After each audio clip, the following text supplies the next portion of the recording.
just to show that I'm greater. I'm eating steak and potatoes on the way to Decatur. Maybe there's just a little made up. Welcome to 3 Count Commentaries. This is MagMongoSlade. So Vice did a documentary on Chyna, and it was part meta documentary in the sense that the documentary she was making when she was alive, the reconstruction of Chyna, it went unfinished because Chyna died. And in doing this documentary, they had to talk about why that documentary went unfinished. Because even though she died, there had to be enough film to finish the documentary, or at least to say that she died. But the documentary was never made, so they have to explain that. So part of this video is going to be me talking about the meta documentary. The other part is going to be just other notes. I mean, we've talked about Chyna ad nauseum. I'm pretty sure I've done at least 2 or 3 other videos on Chyna. She's a very interesting character for obvious reasons. But I don't think I've ever walked away from a documentary. Well, this is the second time this year, if we're being honest, that I walked away with a documentary very angry. And we're going to get right into it. These people who Chyna surrounded herself with are absolute pythons. This Anthony Anzaldo guy. What is that other dude's name? This Eric Angra or whatever. These dudes were absolute pythons who didn't give a fuck about anyone.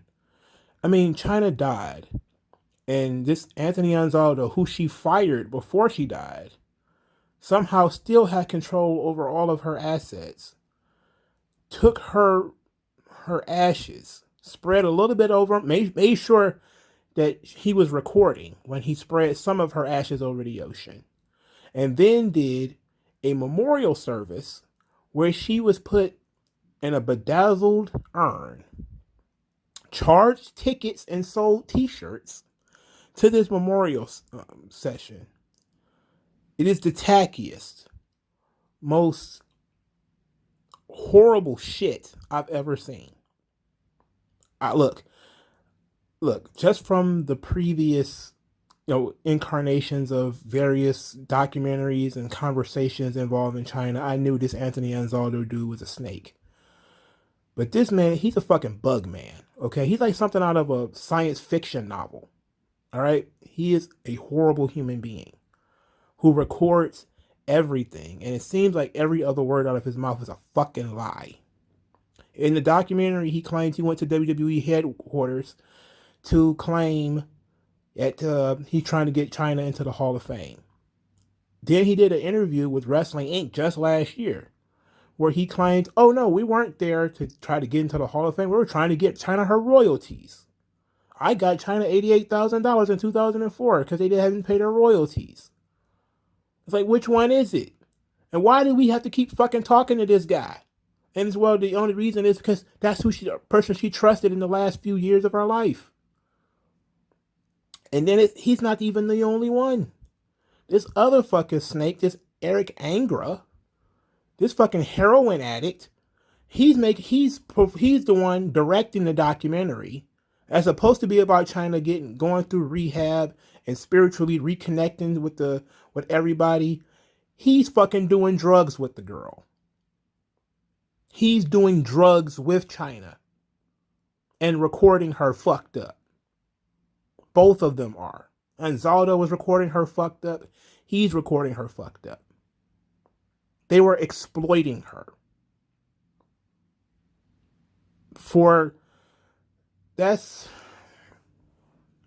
Bro, out of all the shit that people talk, this chick was just surrounded by exploitative people like her entire life.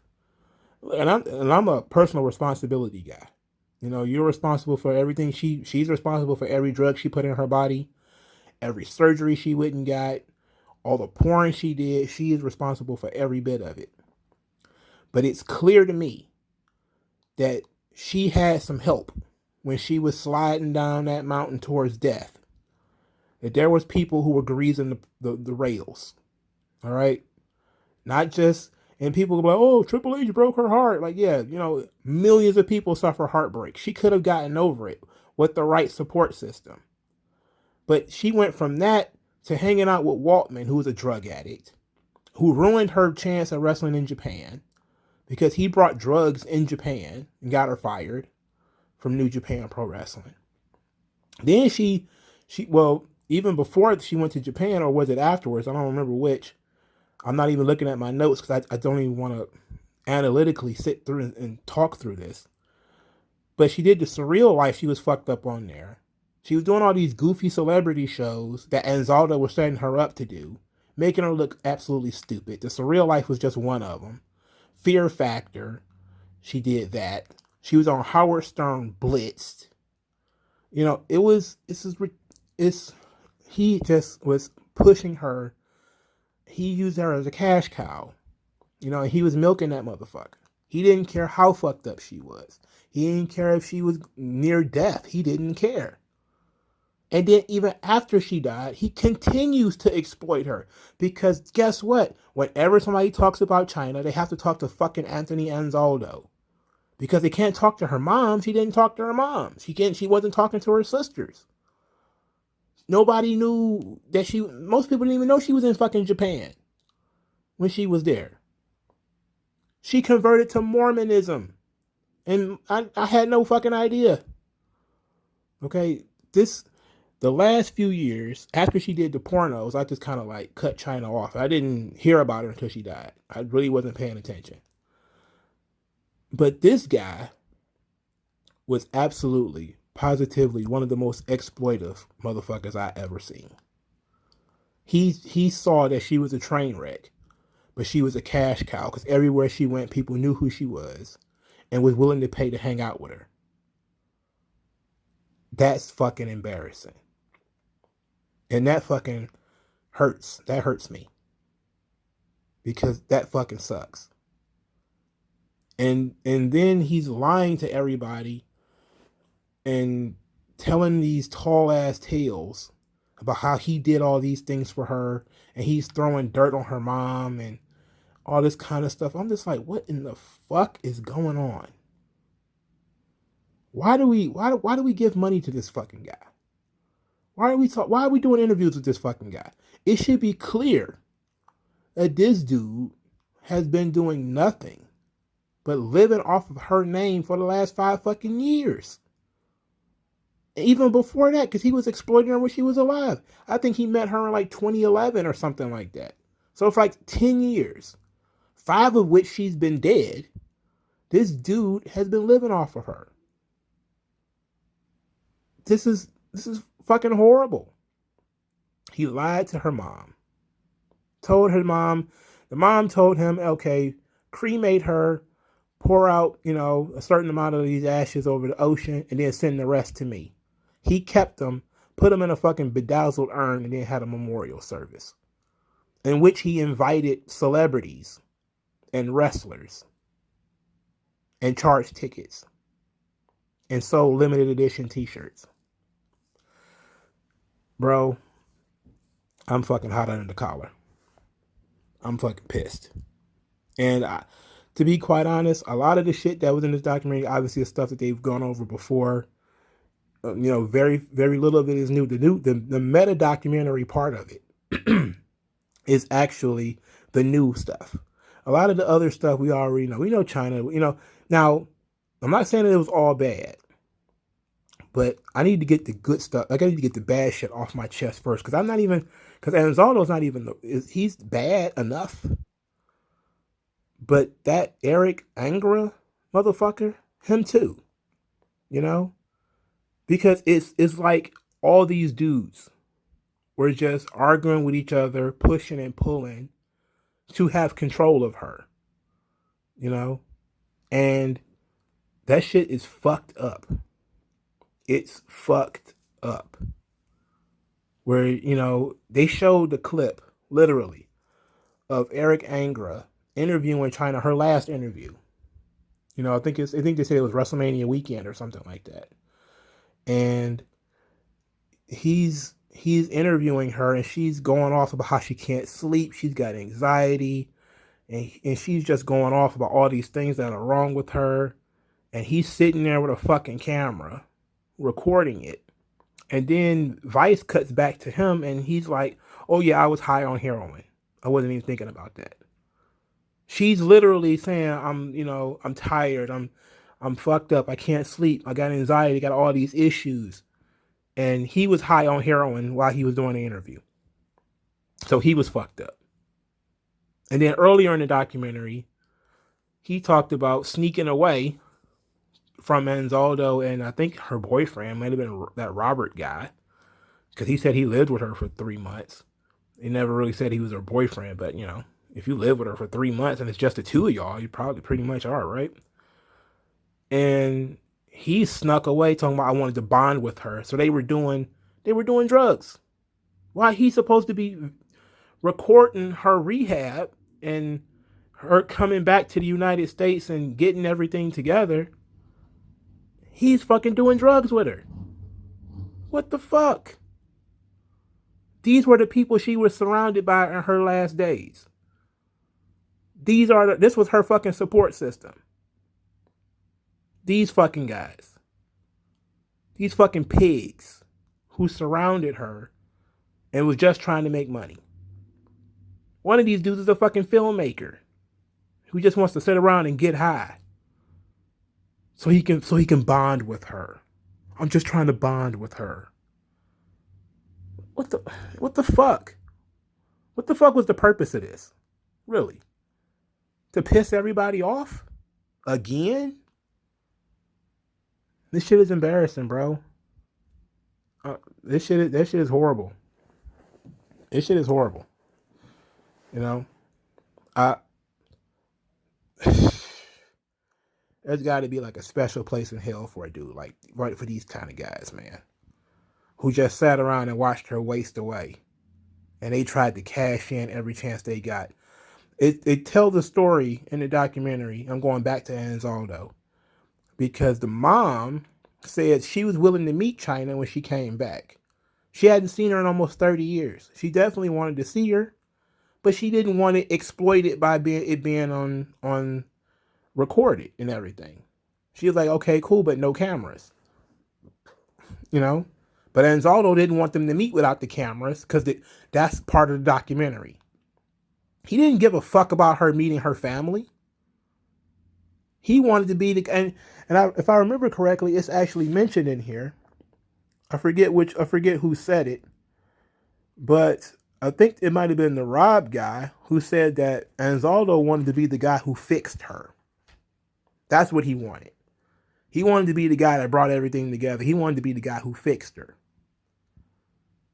And if that wasn't as fucked up enough, I spent almost 12 minutes on this fucking guy. He recorded her being dead. He went to her hotel room or her apartment or however that worked out with a camera because he goes everywhere with a fucking camera. And she was dead when he found her. And this was after she fired him. She had fired him, a week or so before she died?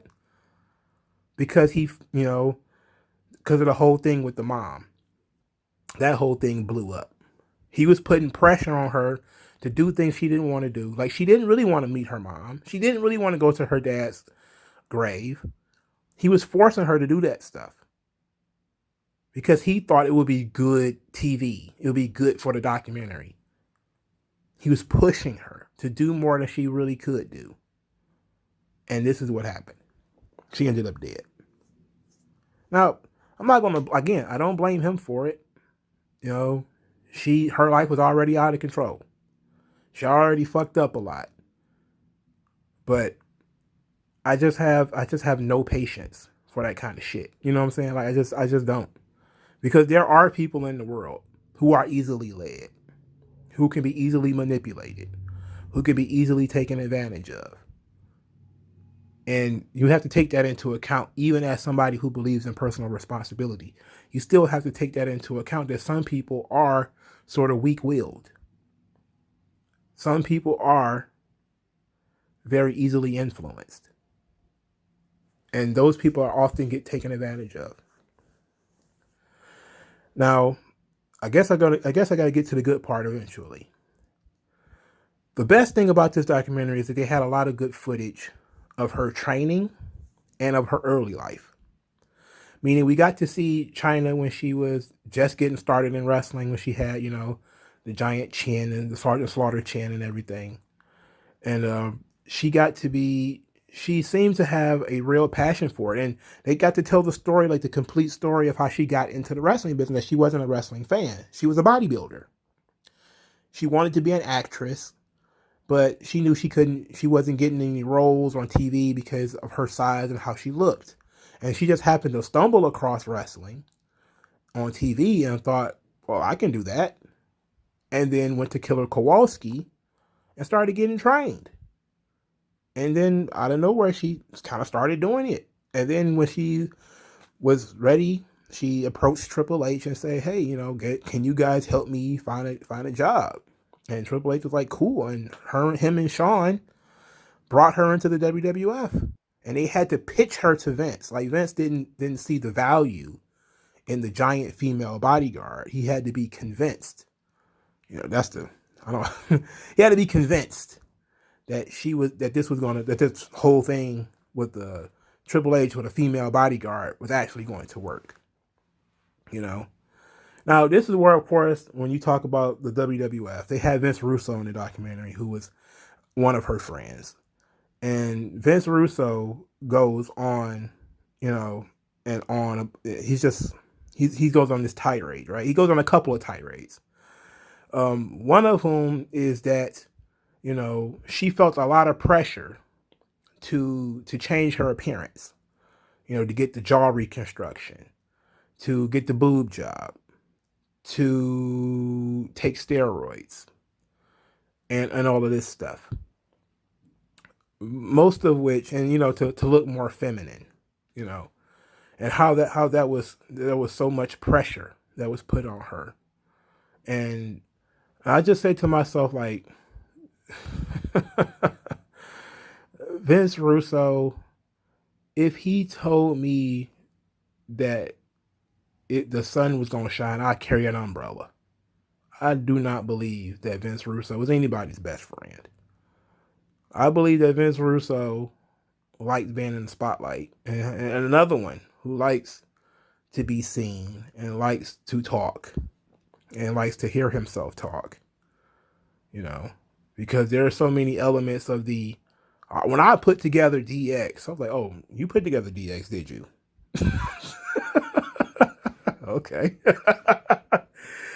You put together DX. So you are the one who put Hunter Hearst Helmsley and Shawn Michaels in the same car. That wasn't them meeting each other. Like you had very little to do with it. You wrote some of the segments. They were already friends. Okay. They were already cool. And then they found Chyna, not you. So it's like, I think you're giving yourself a little too much credit. Even if you put together some of the segments, you weren't the reason she was there. Right.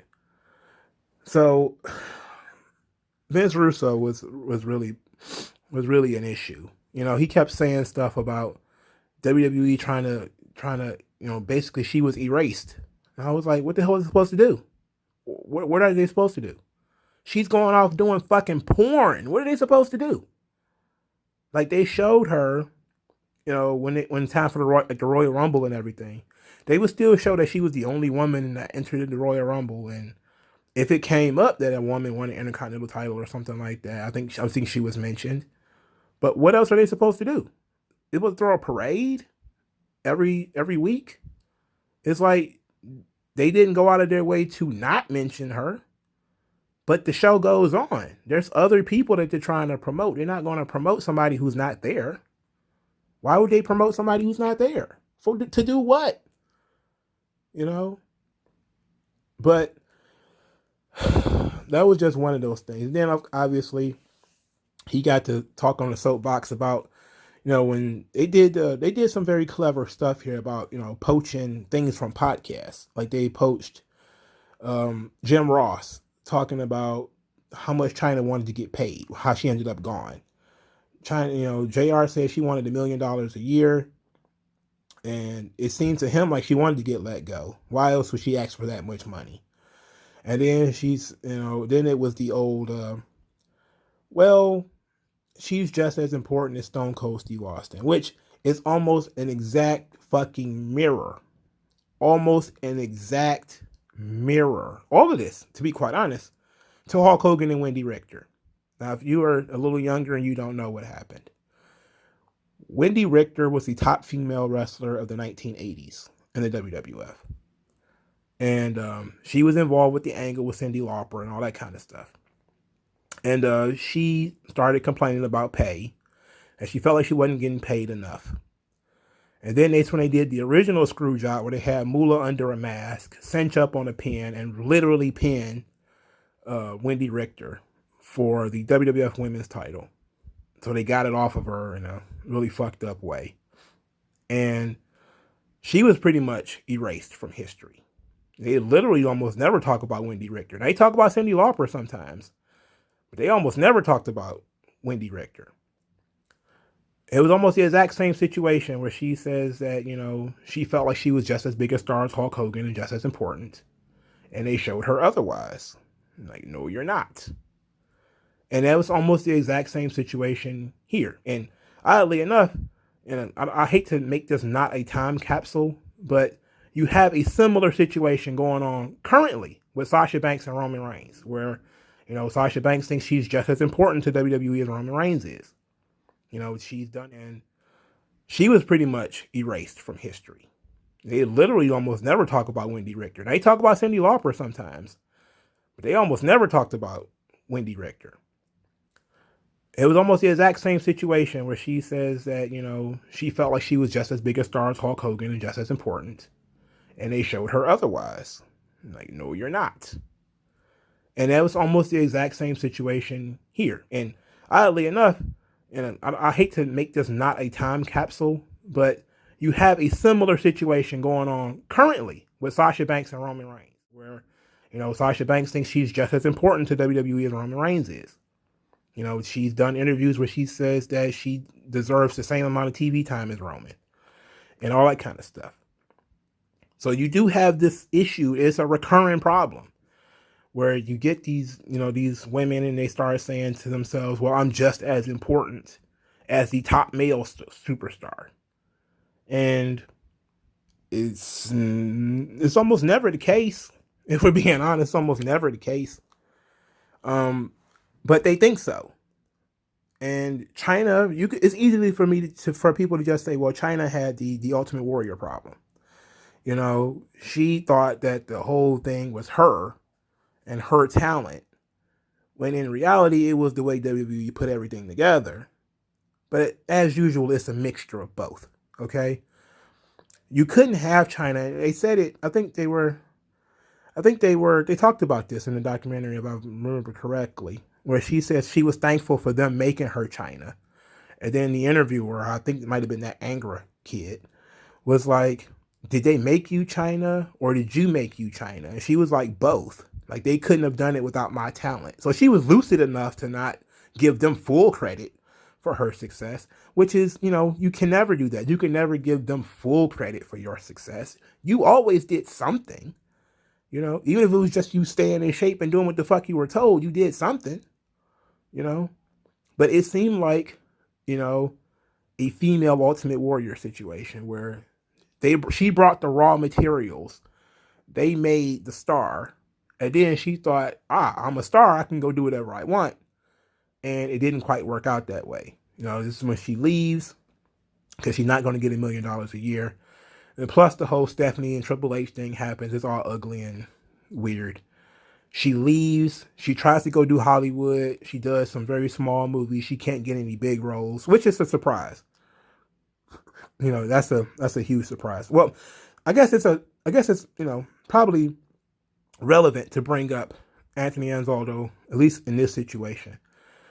During her time in WWE, Anthony Anzaldo claims, and he claimed this in a Wrestling Inc. interview, that Chyna was supposed to be the WWE champion, but she chose to do Playboy. And that Vince told her, You can't get the belt if you do Playboy. I don't see how he would know that because he wasn't there. So the only guess would be that she told him that. But then you also have the situation where WWE actually did support her doing Playboy and actually promoted it. In fact, there were, I believe the actual thing was in the ring, and they actually had deals with Playboy to do that. Now, maybe he was talking about the second time, but she was already gone from the company the second time she did Playboy because she did it under the Chyna doll name. So it doesn't make any sense. Okay, it just doesn't make any sense. Anyway, back to the story. She's gone from the company. She tries to do movies. She can't find any major roles. She is down and out. She doesn't know really what to do. She decides, and she hooks up with Sean Waltman. And this is the early part of them doing drugs together. They're hiding that they're doing drugs. Waltman was in the documentary pretty much admitting this. She goes to Japan, and she wrestles in New Japan. And she wrestles Masahiro Chono. And they showed clips from that match, which was really good, because I had never seen it. I never sat down and watched it. I knew it existed, but I didn't sit down and watch it. Because I didn't think it was going to be any good. We're being honest. But I should back up a little bit more. Because that was another thing. That Chyna was being told she had to wrestle women. And she wasn't going to be wrestling men anymore. And that was another creative difference that they started to have is Chyna, who they had started wrestling women, they started wrestling men, and now all of a sudden she's the women's champion, but she has nobody to work with because who could realistically beat her? And you have that question though, like you created that situation where you gave this girl the Intercontinental Championship, and she's bigger than every other, girl on the roster. Who do you match her up with? Now, I'm not saying they couldn't have scoured the globe and found, somebody of some size, or easily brought in some Japanese female wrestlers, a Bull Nakano style or an Aja Kong style woman to come in and work with Chyna, which they could have done, if they really wanted to. But I guess they just kind of wanted her to work with the girls that they had. And I can see that from Chyna's perspective. That is a step back. She's saying like, okay, I was working with the guys. Now they're saying, okay, I can't work with the guys anymore. That's a huge step back. And, now you have to explain in storyline, how do I lose to one of these small girls? And in the documentary, it was pitched as they were trying to make her a diva. They kept trying to package her as a diva. I'm like, well, she was already a diva. Okay, she was already that. She was coming out in bikinis and she had did Playboy. She was already a diva. Sorry. I know that we're supposed to believe that Chyna was like this renegade who, she broke the barriers for sure, definitely. But she was still a woman, She wanted to do all this stuff. She was muscular and never had the opportunity to be, this beautiful sex symbol. She had never got a chance to be that before. So that's kind of how she fell into the whole Playboy and porn thing, And they talk about it earlier in her life, how she got made fun of. And it's natural that if you whatever you get made fun of, you become sensitive about. And once you become sensitive about something, and it becomes a hang up, So sure, she's a muscular chick who, people say she's a man.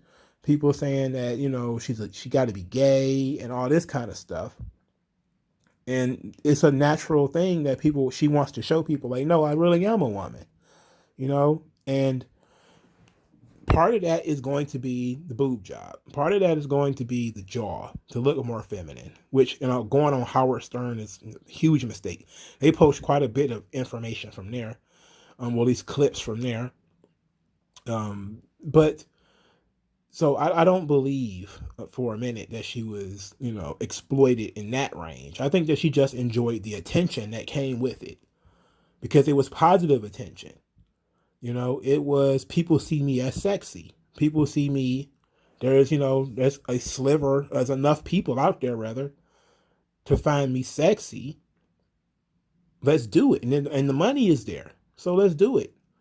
And then, once she got hard up for cash, it was like there's still those guys out there who are into muscle girls. Let's do the porn thing. And the porn thing was like, that's it. You know? And they did it. They kind of glossed over the porn. They didn't spend a lot of time on the porn. But, you know, they said basically, oh, well, you know, it was she explained it. And it was in a documentary that it was a safe environment. She felt sexy. She felt respected. You know, the money was there and everything. And then after she did the Hulk one, she was all green and stuff. She decided to quit because you know, she was just drinking too much and she was going through too much. But again, that's another thing when it comes to porn stars, man. It's not, you know, porn and stripping and sex work, which Vice pushes on people all the time, right? Which is ironic. You know, Vice is a huge supporter of the sex work industry, you know, but you really look at sex work, quote unquote, and there's a lot of Chynas, girls who are drunk, you know, on drugs. I'm not saying they're being exploited. I'm saying that they're not in their right mind. Okay. And then, you know, you get your Mia Khalifas. You know, after you do a bunch of videos, maybe make a little bit of change, all of a sudden, I was exploited. I was 19. I didn't know what I was doing. Shut the fuck up. You knew what you was doing, bitch. Sorry. Anyway, this stuff is a huge negative. It was a huge, you know, no-go zone. And then they played, of course, the Triple H when he was asked on the Stone Cold podcast about Hall of Fame in China, and he basically alluded to the porn and says, like, you know, what if you got kids Googling, basically he used his own daughter as an example, that if you were to Google China, what would come up? And it's like, well, these days, mostly it would come up would be porn, you know? And he's not wrong. You know, WWE is PG at this point, right? But Russo is like, do I have to explain, bro, how many scumbags and felons are in the WWE Hall of Fame? How many people are accused of murder? It's like accused versus actually did porn, right? And did more than one. And going to jail. You know, they skipped all the times that she went to jail, you know, and was suicidal for so many years. There was a lot of stuff going on. It wasn't just she did porn and she's healthy and happy sitting at home. It was like, no, she did porn and she was an absolute train wreck. There was no way of knowing whether she was either going to, if you were to put her in the Hall of Fame, how do you know she's not going to show up fucked up? Okay, so you can't even, because they knew she was on drugs and all that kind of stuff. I mean, it's weird to say this, but it's absolutely true. When they do these things, and you could tell because they have basically talked about it. Like when it comes to like Jake Roberts and Scott Hall, they kept tabs on them, you know. So they likely heard about why she got fired from New Japan. It likely, of course, they saw her on TV, you know, doing the surreal life. Even if they're not going to discuss it, they know that stuff exists. They know all of the bad shit that she's doing exists. Why would they try to put her on TV, you know, or try to bring her into the system in any way when she's down and out like that? That just doesn't make any sense. Now, they love cashing in on a good redemption story. If Chyna would have showed back up in 2005 with clear mind and, you know, everything would have been good, she would have been in the Hall of Fame probably the next year or the year afterwards, and she would still be alive today. Okay? But she didn't. She showed up fucked up with this weasel. And guess what? Everybody knows he's a fucking weasel. So, there that go. So this life, this thing was fucked up, man. I wrote 5 pages of notes, and I didn't read not a bit of it so far. Cause it's all so much bullshit, man. It's all so much bullshit. But Chyna's life did spiral out of control. She went to be a teacher in Japan. That's where she met. Somehow she met the Mormons in Japan. I'm guessing that's where the teachers. They didn't mention that she was suicidal. If I remember correctly, she was suicidal while she was in Japan. She tried to kill herself, I believe, while she was in Japan. They said she came back to America because of some things with her work visa. Which, true or not, who knows? And that's when they started doing the documentary, when she came back from Japan. She had spent 3 or 4 years or whatever in Japan teaching. So this was very tough. This was very tough. I'm not one of those people that's emotionally attached to Chyna, but I appreciate her achievements, and I appreciate what she did. And I think a lot of people who are, so against intergender wrestling today, don't sit here and tell me, like, I'm against women fighting men and you was okay with the whole Chyna thing. Because I wasn't okay with it then. I was a teenager. Okay? And I was like, why is this chick fighting all these dudes? Like, I hated it. And I didn't care if she was big or even bigger than some of the guys that she was wrestling, like Chris Jericho or Eddie Guerrero. I didn't care.